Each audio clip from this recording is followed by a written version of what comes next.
much money do you make doing that? Over 7 figures a year. How much money does that make per year? It depends, but one can be from $12 million to $30 million per year. We make about 3.5 to 4 million a year. About 30 million in gross revenue. 1.7 million. I took home about 1.4 million last year net. I'm in Beverly Hills, California, as you can probably tell by my very over-the-top hotel room. Today we're going to a Beverly Hills business mansion networking event. I'm just going to ask millionaires in Beverly Hills what they do for a living and how they make their money. Let's just get started. All right, I'm here with Jose Arango. What do you do right now? I'm in waste management and recycling. How'd you get into that? I used to be a Wells Fargo banker, and my customers became my mentors. So your customers were like waste management people? Yeah, the people that were in the industry, I would do the customer service for them in the bank, and by asking questions, I ended up being introduced into the industry. How much money does that make per year? It depends, but one recycling facility can be from $12 million to $30 million per year. Wow, that's amazing.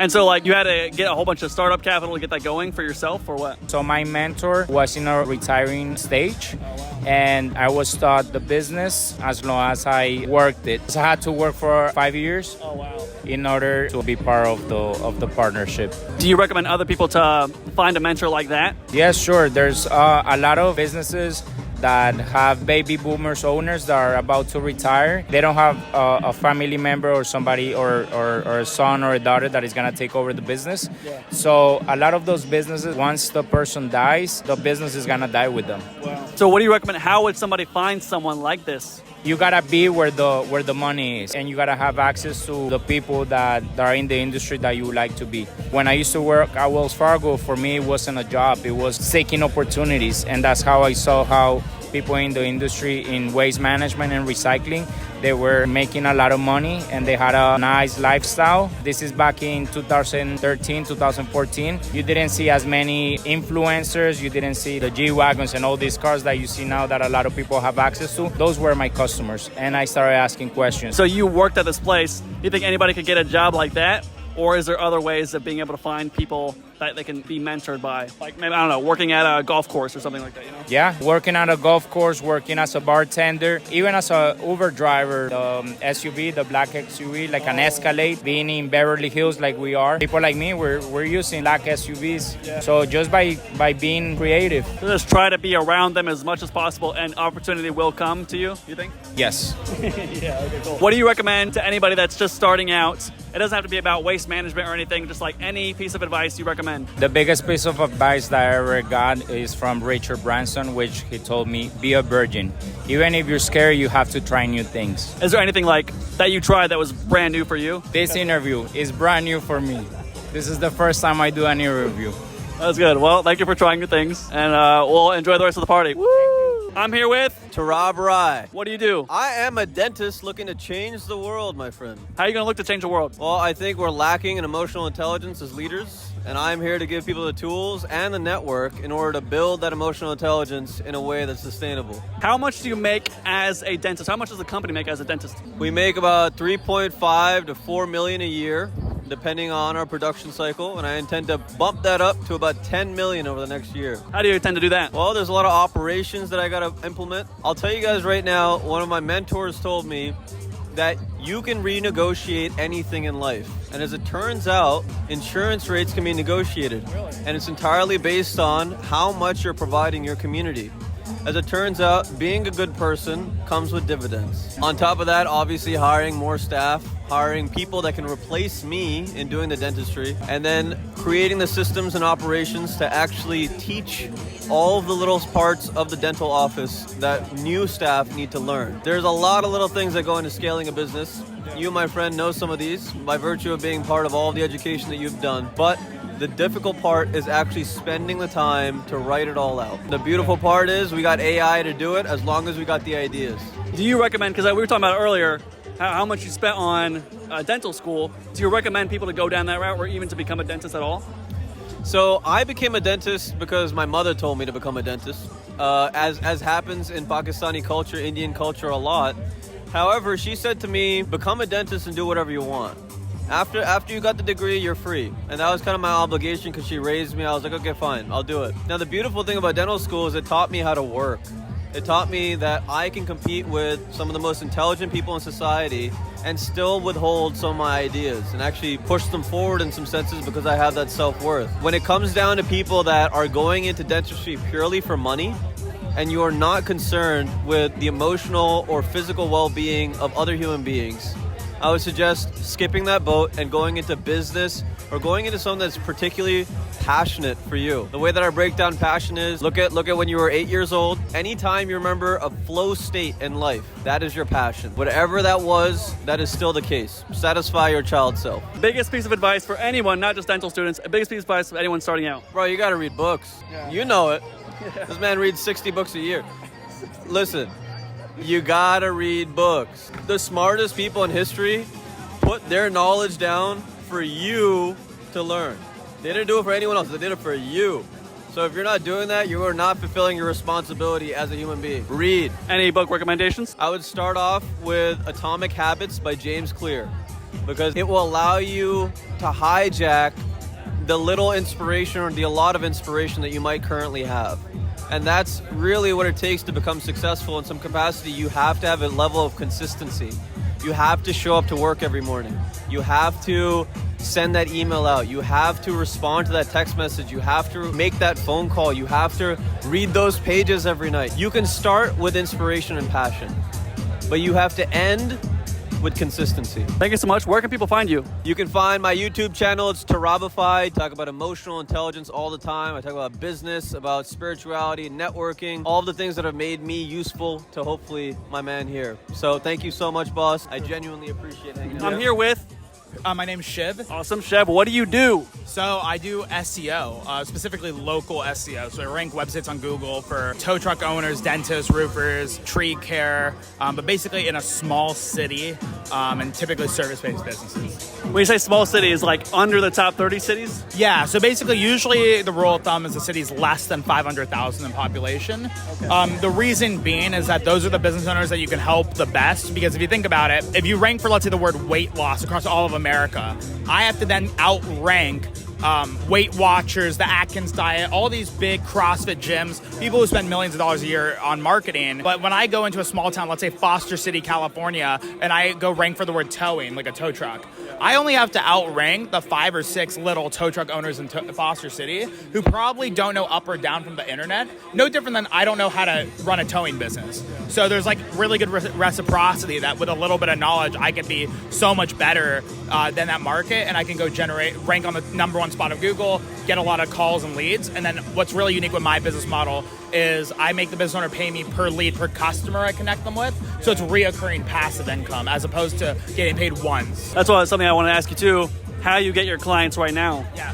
So actually how I started the business was I would go build the website first, rank it, and then send the leads for free to a business owner. So I would surprise the business owner, like build a generic site, because in most small businesses, they're pretty generic, right? Like most towing companies are pretty much the same. Most like tree care pretty much do the same thing. So I would go build like fostercitytowing.com, build a site, rank it on Google. Now, ranking, to be fair, takes anywhere from 3 to 6 months of waiting, so that's the only downside of this business. It's a lot of patience. But once the site would rank, I had a tracking phone number, like a phone number that would record and track the calls, that would forward over, and I'd send them free business. So I would actually get them free customers, get them business, make them money, and then a week or two later, I'd be like, hey, I sent you 10 customers. Is there any way, and here's proof, I could prove it to them. And I'll go like, do you want to pay me going forward to keep this going? And then how much money do you make doing that per year? Yeah, so in terms of revenue, I've done over $3 million in revenue. Net is about, guys, most of that's net. At this size, I have salespeople who help close my sites. I have, a business partner that helps me fulfill. So I took home about $1.4 million last year net personally. Wow, that's awesome. And so with that, do you recommend anyone else getting into that? Yeah, in fact, so I've been doing this for 9 years. About 2 years ago, I actually created a coaching program on it. And the irony is how people would find me on the coaching program is because I'd rank on Google for different online, make money online terms. Let's say I'm not ranked for this term, but we're at Ty Lopez's house right now. Let's say I say, like, you type in Ty Lopez review, and I'll be like, here's a review of Ty Lopez. By the way, this is what I do on SEO. Yeah, and so you got them all basically from doing the SEO. Right. So that's why it was like genuine. It was like, hey, if I ran a paid ad to get you, you might be like, hey, that makes no sense.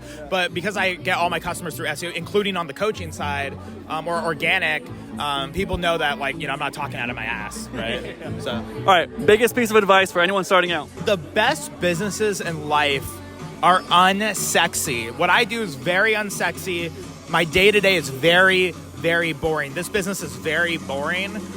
But when I was younger and naive, I would get all these sexy, fancy businesses. Got my ass handed to me. I was $40,000 in debt by the time I was 18. Credit card debt. Worst idea ever. First 3 businesses I did failed because I was all about it had to sound sophisticated. It had to sound complicated. You know, next to me is a guy who is worth a lot of money. He's in the trash business, junk removal, right? And so the point is, all the people making the most money are in businesses like mine, which are so lame. They're so lame. They're so boring. Tried and true wins. Stick to simplicity. If it sounds fancy, it's probably a business that is not going to work.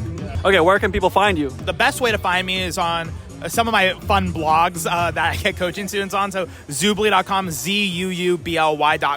That's a great way to find me. I'll link that below. Thank you so much, man. Yeah, absolutely. I'm here with John Harris, John Harris. What do you do for a living? multifamily. Multifamily unit, houses, like big apartment buildings or what? Yep, all apartment complexes, about 500 units. Nice. How'd you get started in that? Started with one single family home. I bought using my VA benefits, and then literally while I lived in it, fixed it up to sell for a profit.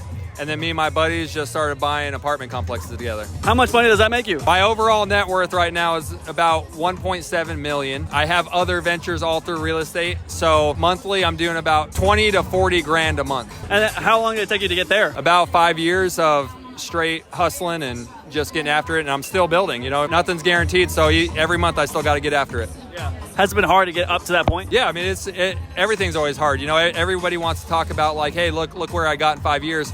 But, you know, 5 years is still fast, but it's still also, you know, a lot of day in, day out, grinding, determination, belief in yourself. It's very boring days with moments of excitement. You recommend anyone getting started in this? Anybody getting started in anything that they want to do, that they have passion about. The only way you're going to be successful in any niche, in any environment, is going to be if you have passion and the determination to keep at it. Big piece of advice for anyone starting out. It doesn't have to be real estate, but just in general. You are one person away from accomplishing the goals that you want in life. So you got to get out, you got to network, you got to be true to yourself. And when it comes down to, you got to be able to provide value to other people, because through other people is generally how we accomplish things in life. Is there anything that you've done to actually start networking with people, like going to events like this, or how do you do it? It starts with family, friends, and local community. And now I'm branching out even in this big event out here with Ty Lopez, right? So I do pay money for mentorship. Watch out for it because they will definitely keep taking your money. So biggest thing is you got to be very precise with a goal on what you're doing with a mentor and how much money you're going to give them and what type of community you're going to join, because they all have nice flowery visions of what you're going to accomplish, but really it's going to come down to you. It's going to come down to, again, more work, and nothing's going to be handed to you. Thank you so much. Where can people find you, or do you want to be promoted or anything? John Knows Mortgage on Instagram, or excuse me, I just switched it to John Knows Real Estate, and then on Facebook as well with John Harris. Yeah. Thank you, John. I'm here with Shane Sugg. Shane. What do you do? I'm a real estate investor, and I raise capital for a real estate fund. How'd you get started with that? I started off in martial arts schools, and this guy pulled up next to the building where I was at, and he had his hair slicked back, super rich guy, and I said, what do you do? He said, real estate. So I took him to lunch, and he kind of taught me a little bit about what he'd done, and that's what got me into real estate. Really? So he became your mentor? No, he ghosted me after that, actually. But it got my mind into saying, you know what, I want to do real estate. I think it'll be good. And I tried for 5 years and failed. So now I wish I could have had him as a mentor. I think I would have been more successful. Yeah. How much do you make doing that? Well, we've gotten almost about $40-ish million in property in the last 5.5, 6 years. Yeah. And what do you focus on mainly? Residential, commercial, we do some industrial, and we're doing farms soon. So do you recommend anyone to get into that? I believe no matter what business you're in, you have to get into real estate for the tax reasons and for generational wealth. Absolutely. And then when starting out, where would they start? I would say start with what I tried to do is find a good mentor, someone that can take you through the steps to help make sure you save 5 years of pain, because it took me 5 years of pain to find out I needed a mentor. Biggest piece of advice for anybody just starting out, it doesn't have to be about real estate, anything. Find a mentor. Don't be worried to pay. It's better to pay and have a mentor in your life. Hopefully you can get them for free, but at least get that mentor that'll save you 5-10 years in your life. That's what I think. And make sure you have a good work life and family life balance. And then how do you do that? How do you have a good work and family life?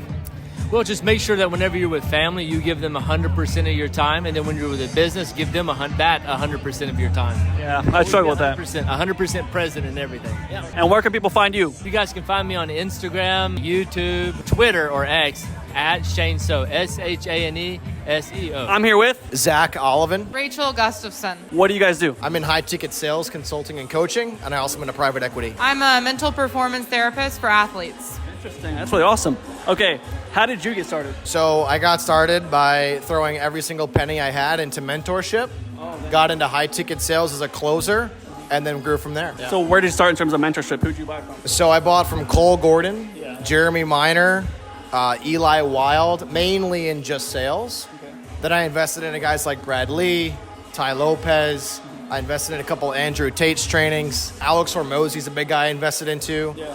Then you start learning different skill sets like Tim Ferriss. So I've invested into a lot of people. I was an athlete myself and, had my own injuries, experience, coach conflicts, teammate conflicts, and I knew there was a need there. So that was my passion, and I felt, there could be a space for more empathy, and so I jumped in. Got a master's degree, and now I'm working with athletes. Is that do you work with kids at all? I used to work at a company where they help soccer kids with their mental training. So do you do anything like that? Yeah, so you can work with kids up from 5 all the way up until college or professional. And with that, did you have to start your own business? Because I feel like it's such a niche market. Yeah, so right now I'm currently in the process of kind of starting my own business and going that route. I was working at a local high school as well at a college up in Massachusetts, but now that I've moved over to Scottsdale, working on kind of getting my own brand going and getting my own programs and communities built. Yeah. If you don't mind sharing, how much do you make doing that? I make a lot of money doing what I do. Okay, a lot of money. Yeah, 7 figures plus. All right, cool. Mental performance, not so much, just 'cause I'm just getting started. But probably I see myself in the next year making around 200K. Yeah, I got a friend, he's making about $120,000 a month just helping kids. Wow. Like soccer kids. So I'll link you up with him too, though. Nice. But biggest piece of advice, anyone starting out? Bet on yourself. I was about to say that. There's a lot of people that look for external validation and they want other people to tell them how valuable they are. And you're kind of stuck in an employee mindset. Someone places your worth on you.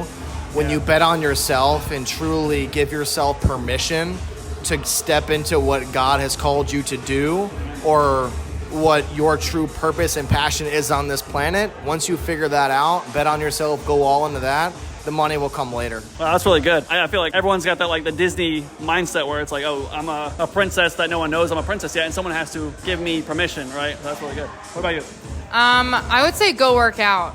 A lot of times there's a lot of battles that we face, but we can't lead others if we can't lead ourselves. And going to the gym and taking care of yourself and doing simple things like making your bed, drinking the ample amount of water a day, eating your fruits, vegetables, meats, all those things are very basic, and they're things that the majority of the population doesn't do. So imagine you do those things and you're able to lead yourself effectively. How much are you going to carry that leadership over to the people you work with? What's the best time to work out? God, in the morning. I always say do the hardest thing in the morning, and for a lot of people, working out is the hardest thing that they can do. They can work for 12 hours a day. They can go into HR meetings. They can fire one of their best closers, right? They can do all those things, but working out's really hard. So do the hardest thing in the morning. Wake up, start your morning fresh. Or eat your frogs in the morning. Where can people find you? They can find me on Instagram. Any other private masterminds that I'm in, check out Cole Gordon, Jeremy Minor, close friends with those guys. You can find me there. People can find me next to him. I'm always next to him.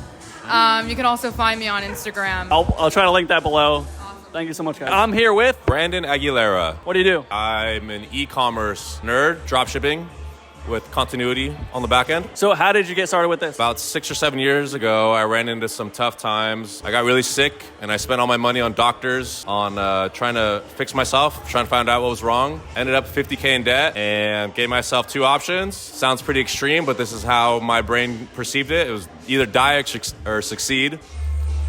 And that's when I started my journey into entrepreneurship. And I tried real estate, failed. I tried stocks, I failed. I tried crypto, I failed.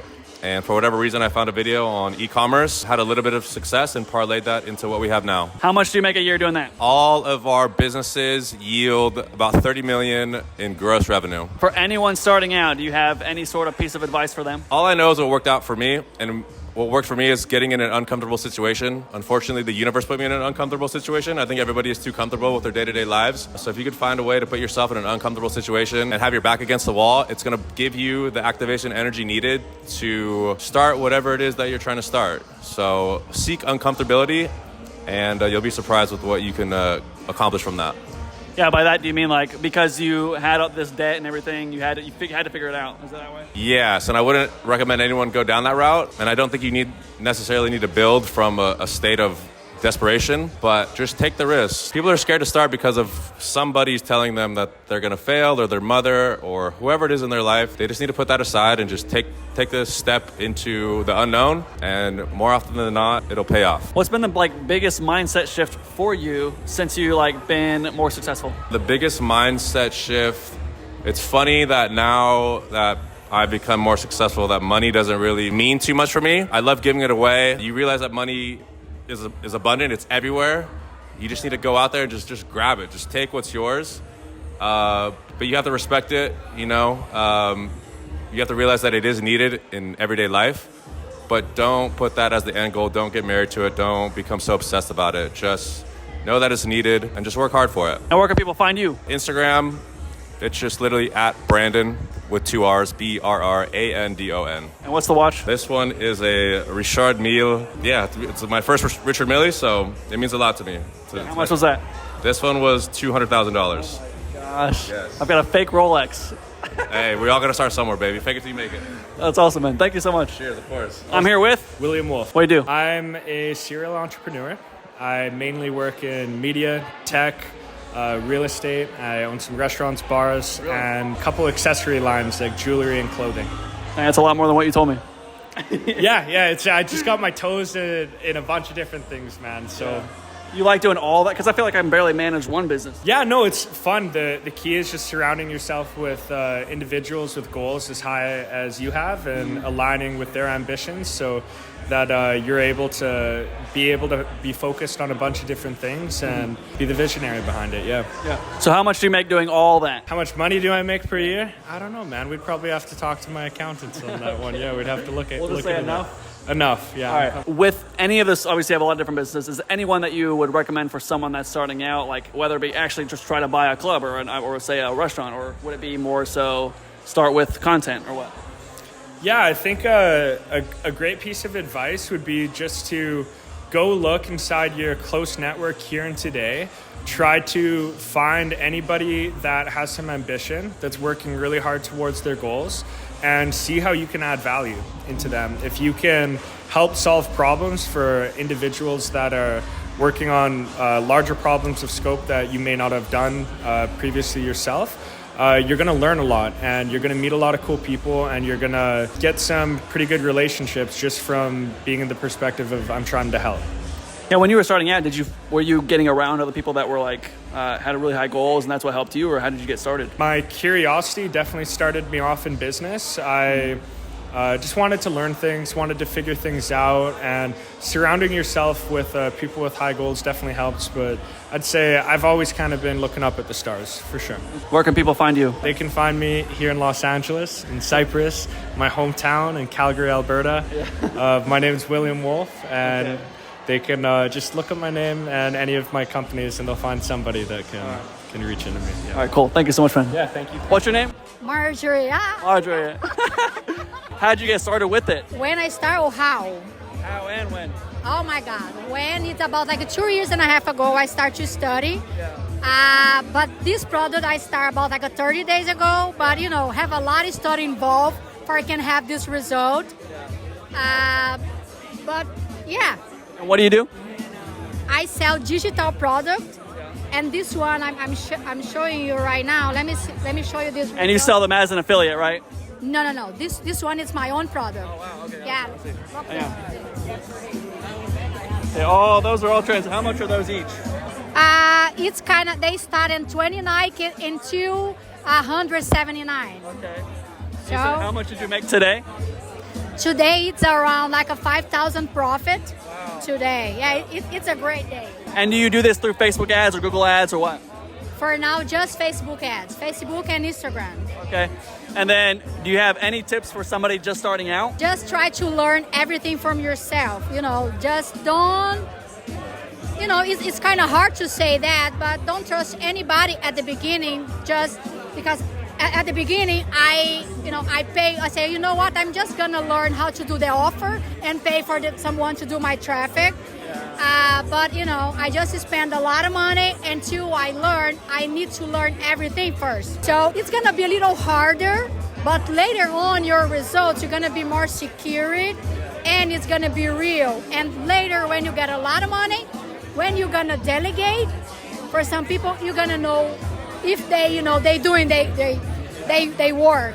So just know how to do it yourself first. Yeah, you gotta do that. Where can people find you? My Instagram is Mendonca Marjorie. Thank you so much. Sure. I'm here with Reese Bobier. What do you do, Reese? I do Airbnb rental arbitrage. How much do you make doing that? We did 3.2 million last year. Awesome. How did you get into that? I saw a buddy of mine that was doing Airbnb. I was doing digital marketing at the time and saw the opportunity, listed a property that I own with my current business partner, and our first 47-night booking came in 2 weeks after listing it. Do you recommend anyone getting started in that? Yeah, absolutely. I think it's a good way if you have, call it $5,000 to $15,000 to invest into a property, into furniture, and the first month's rent and everything like that. It's definitely a great way to get started. Any big piece of advice you get to anybody starting out? It doesn't have to be an Airbnb or anything, just any big piece of advice. I would just say execution over information. I know a lot of people, they want to learn a bunch of stuff before they get started, but you're way better off just getting started and executing and keeping your head down and learning through real experience, and you'll learn and grow way faster that way. And also, how old are you? 26. Awesome. How long have you been doing this? 5 years now. Talking to a few people so far, a lot of them are saying get uncomfortable. Have you experienced that yourself? Yeah, absolutely. I'm uncomfortable being at this event. I've been grinding in silence the last 5 years, and so coming out to something like this, it definitely puts you outside of your comfort zone, walking up to people, but it's only going to help you get better at being good at things that make you uncomfortable, right? Yeah. I always say get comfortable being uncomfortable. And then the other thing people are saying also is find mentors. Did you find that to be true? Yeah, I think it's definitely good to have people in your life that you can go to for advice, whether that's an online mentor, finding somebody through a book that you don't even know directly, but 100% learning from people that are further ahead than you are is definitely a way you can kind of cut that learning curve in half. Once you kind of have money, is there anything that's big mindset shift for you since then? I mean, I think I learned pretty quick that money doesn't equal happiness, and sure, there's going to be things that it's good for. It's definitely a vehicle to get you where you want to go, but materialistic things aren't going to bring you that deep down fulfillment. And so that was something I learned early on as you started making money. As soon as I realized I had made $1 million, it was kind of like, oh shit, I did that. All right, pat myself on the back and get back to work. Yeah, for sure. Well, thank you so much, Reese. Absolutely, man. Thank you. I'm here with Jack Neal. How's it going? What are you doing now? I do a podcast. I try to interview people with interesting stories. It's kind of centered around business, psychology, a little bit of crime, and virality. Yeah. And how much money do you make doing that? An undisclosed amount, but over 7 figures a year. Yeah. All right, awesome. And then how'd you get started doing that? I got started podcasting 2 months ago. Before I was doing kind of blowing up people's personal brand, very low key. I kind of retired my brand. Before that, I did TikTok and YouTube. I had a crime audience, so I made videos about serial killers, true crime cases. Then I did some stuff with Snapchat shows, and yeah, now I'm back to building a personal brand around podcasting, just trying to be #1 podcaster in the world. Yeah. Awesome. And then with the crime thing, is there a lot of money to be made there? There's a decent amount of money to be made there for sure. You can have a big exit with Spotify or Amazon. I know some people who've done multiple 8-figure deals. Millionaires made from selling the licensing rights to your podcast to Amazon or Spotify. But me personally, I didn't want to be locked into doing the crime niche for too long. So I kind of pivoted into using my skills on social media to blow up others. And now I think a podcast is more sustainable, long-term. Yeah. A lot of different stories. And then any piece of advice you give to somebody starting out, it doesn't have to be about podcasts, just anything in general. If you retrace your steps to where you found the most success, it's usually because you met someone who introduced you to someone who taught you something that you didn't know, right?